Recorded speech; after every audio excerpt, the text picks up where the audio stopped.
ایک شخص گزرے ہیں مبارک نام کے، باغ کے گویا مینیجر تھے۔ ایک مرتبہ باغ کا مالک کہیں سے آیا اور اس نے کہا کہ مجھے پیاس لگ رہی ہے، آپ کسی پھل کا جوس مجھے نکال کر دیں۔ اب انہوں نے ایک انار توڑا، اس کو نچوڑا اور ان کو پیش کیا، تو انہوں نے جیسے ایک گھونٹ بھرا، مالک نے فوراً ان کو دیکھا، پیشانی پہ شکن لا کر کہا مبارک تم اتنے زمانے سے یہاں رہ رہے ہو میرے یہاں، تمہیں آج تک یہ پتہ نہیں چلا کس درخت کا کیا مزاج ہے، اس کے پھل کیسے ہوتے ہیں؟ ذرا سلیقے کا کوئی پھل لے کر آؤ، اس کا جوس نکال کے دو۔ تو کہا مالک معاف کیجئے، اتنے زمانے سے میں آپ کے باغ میں رہ رہا ہوں، لیکن اللہ گواہ ہے نہ تو میں نے زمین پہ کوئی گرا ہوا پھل کھایا اس باغ کا، اور نہ میں نے توڑ کر کھایا ہے، اس لیے کہ میں نگراں ہوں، پھل کھانے کی مجھے اجازت نہیں ہے۔ اوہو، مالک نے دیکھا کہ اتنا متقی شخص ہے، شاباشی دی اور کہا دیکھو آج تک آپ نے میری خدمت کی، آج کے بعد آپ اللہ کی خدمت کریں گے۔ کیا مطلب؟ یعنی اللہ کی عبادت کریں گے۔ باغ میں سے چلو، اپنی ذمہ داری اپنے سے نیچے والے کے کسی کے حوالے کرو اور میرے گھر پہ چلو۔ اب پہلے زمانے میں بڑے بڑے گھر ہوا کرتے تھے، یارڈ ہوتے تھے بڑے بڑے، ایک طرف پیون ہاؤس بنے ہوئے تھے، ایک گھر اس کو دے دیا کہ اس میں رہا کرے، اور وہ اللہ اللہ کرتا، عبادت کرتا، کھانا تمام کا ایک ساتھ بنا کرتا تھا، کھاتا، انجوائے کرتا۔ لیکن عجیب بات، یہ مالک جب بھی کبھی سفر سے دور قریب کے آتا تو پہلے مبارک سے ملتا۔ تو ایک مرتبہ اس کے پاس آیا مالک اور چہرے پہ کچھ اداسی تھی، تو مبارک نے پوچھا کیا بات ہے، آج چہرے پہ کچھ اداسی ہے؟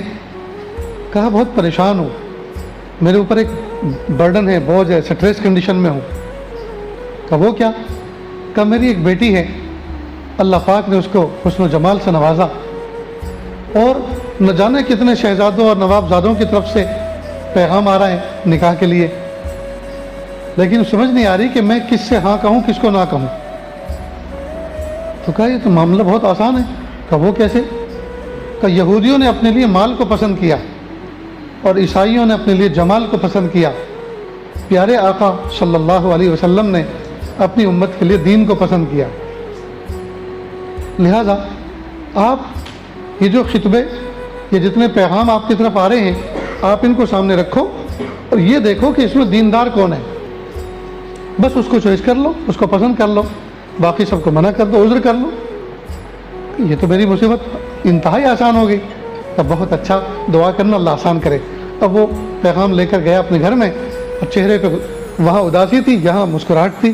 بیوی نے پوچھا کیا بات ہے، بڑے خوش خوش نظر آ رہے ہیں۔ تو اس نے کہا کہ مبارک نے بڑی عجیب بات کہی، میرا بوجھ ہلکا کر دیا۔ کہ وہ کیا؟ کہ میں نے یہ پریشانی ان کے سامنے رکھی اور مبارک نے کہا اس کا حل تو یہ ہے۔ تو بیوی نے پوچھا کہ کیا حل؟ کہ بس یہ حل کہ آپ یہ دیکھو کہ ان پیغام میں یہ دیکھو دیندار کون ہے اور اس کو پسند کر لو، باقی سب سے عذر کر لو۔ بیوی نے کہا تو تمہیں مبارک کچھ کم دیندار نظر آ رہا ہے؟ بس ایک دم سے اس کا ماتھا ٹھنکا کہ یار اس طرف تو توجہ ہی نہیں جا رہی۔ فوراً واپس گئے اور کہا مبارک میرا دل چاہتا ہے کہ میں آپ کو اپنا بیٹا بنا لوں، یعنی اپنا داماد بنا لوں، کیا آپ راضی ہیں میری بچی سے نکاح کرنے کے لیے؟ یقیناً گردن جھک گئی ہوگی، اللہ کی ذات کی طرف متوجہ ہوا ہوں گے، اور اس بات میں جواب دے دیا۔